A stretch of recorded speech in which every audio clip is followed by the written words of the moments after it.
All right, what's going on, everybody? So, this week's message, I wanted to share something interesting, and I want to ask you guys a question. Who do you think is the boss of this business, of Seven Figures Funding? Who is the boss of any business, right? And that focus is incredibly important. As a case study example, let's look at the company Netflix. So, this is Netflix stock chart over the last 6 months. Just 6 months. This company's been at it for a long time. I mean, look, it was founded in 1997. Reed Hastings has been an incredible CEO and founder up until this point. So we're talking about 24 years that he's been building this business to hundreds of millions. I think they have 200 million plus subscribers, at least they had that many, and billions of dollars in revenue and net income. So they've been very strong, but over the last 6 months, something crazy has happened. Netflix stock price is down 69%. Their market cap is currently $93 billion. That means they have lost well over $100 billion in market capitalization. Just basically $100 billion just went out the door in the last 6 months. To be down 70% is just so substantial and staggering. It's basically like, I mean, more than half of your business's value is gone. Will it come back? It's possible, but probably not very probable. Why did that happen? Why has Netflix stock tanked 70% in just the last 6 months? Well, let's look at this. They're saying the reason why they're doing so poorly and why they actually lost subscribers, 200,000 subscribers they lost in the last few months. They're going to lose 2 million plus subscribers in the next few months is what they're anticipating. It's the first time in over a decade they've lost subscribers. They're saying the reason that they're losing subscribers is because of password sharing. And that's really kind of what they're doing. They're blaming their customer. They're saying, yeah, it's the customer's fault. They're sharing their password. This is ridiculous. This is why we're losing. And that's why they've now lost 70% of their value as a company. Do you think that's really true?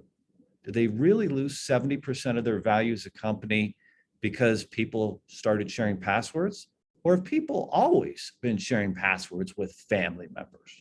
And did Netflix actually, not that just a few years ago, say love is sharing a password? So that's what they were saying. And now they're saying, well, actually, that's why we've lost 70% of the value of our stock. But is it really something deeper than that? And that, my friends, is the big question. And so, there's something happening here that Netflix has forgotten. They've forgotten who the boss of their company is. It's not Reed Hastings, the founder. It's their customer. Their customer is the boss, serving and making every decision that serves and benefits their customer is what they started out with. And back in 2000, they went to a company called Blockbuster. Now, probably most of you remember Blockbuster. It's how we used to consume movies and TV shows and content. Like, you didn't stream it live online on Netflix. You went into Blockbuster, and every Friday and Saturday and Sunday it'd be super busy, and we'd all load up. I'd take my two oldest kids that we had at the time, and they would each get a movie or a game, and my wife and I would get a couple movies, and we'd go home and we'd watch them on the weekend. And like that's what a lot of the population did. But Blockbuster started to forget about who the boss of their business was. They started to think it was more about them, less about their business.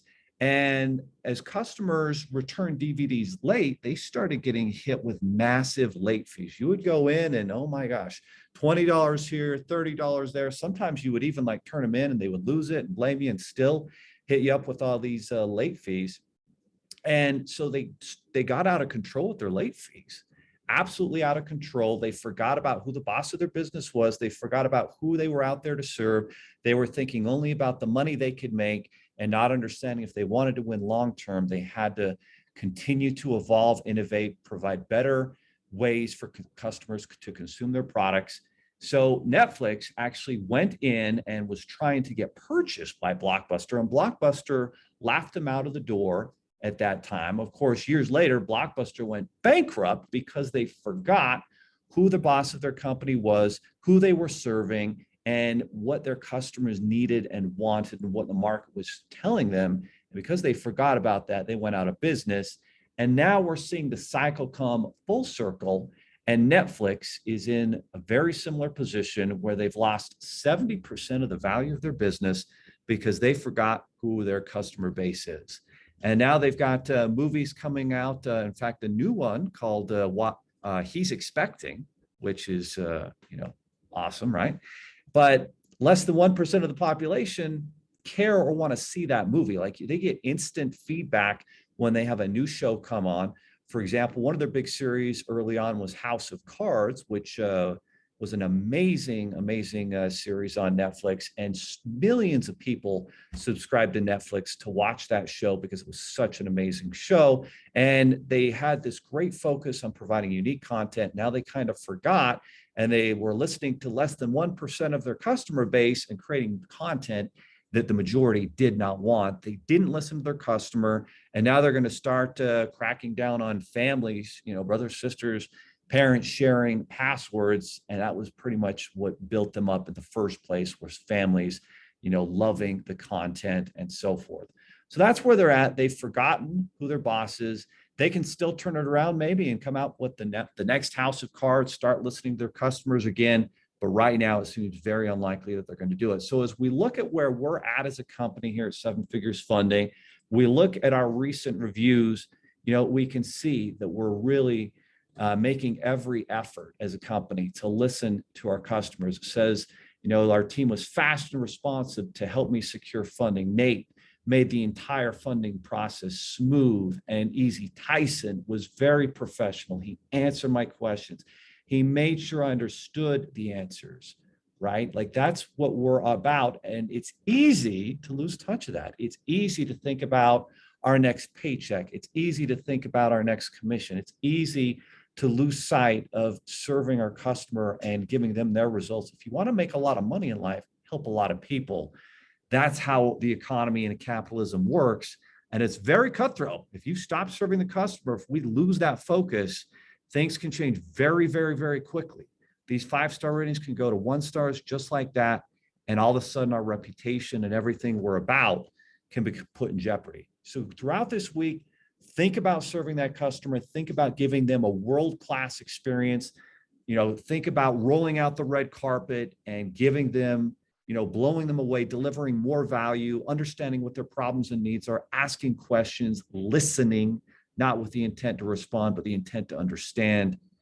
And good things, will happen and will continue to grow as a company. So that, my friends, is my message, my invitation to us. Take that action towards serving the customer. Always remember the customer is our boss. I always like to call our customer, our theoretical, imaginary customer avatar, Bob. I imagine Bob is, 32, 33 years old with 2 kids. And he's in a job that he doesn't like, and he's always dreamt of starting a business, and he needs, $30,000 or $40,000 to do it. And he's got $15,000 in maxed out cards, and he's going to need a term loan. We're going to pay down some of those card balances. His credit score is going to go from a 683 to a 725, and he's going to end up with $50,000, $60,000 in funding. He's going to save $4,000 or $5,000 on his credit card debts that he moved to 0% interest. And Bob's going to have a chance to live the American dream and create jobs and build his dream business. And that, my friends, is our vision, our mission, right? To be the #1 fintech company to help entrepreneurs get their funding, credit, and money right. Of course, the app is going to be an integral part of making that happen, but it all starts with each of you serving the customer at the highest level, having high expectations of yourself in the way that you provide results to our customers, clients, and of course, our funding partners, who are the lifeblood of our business, that send in those deals that we serve at the highest level as well. So keep that in mind, keep that focus. Always, if we do that, we'll continue to win together and serve our customers and see great results in 2022.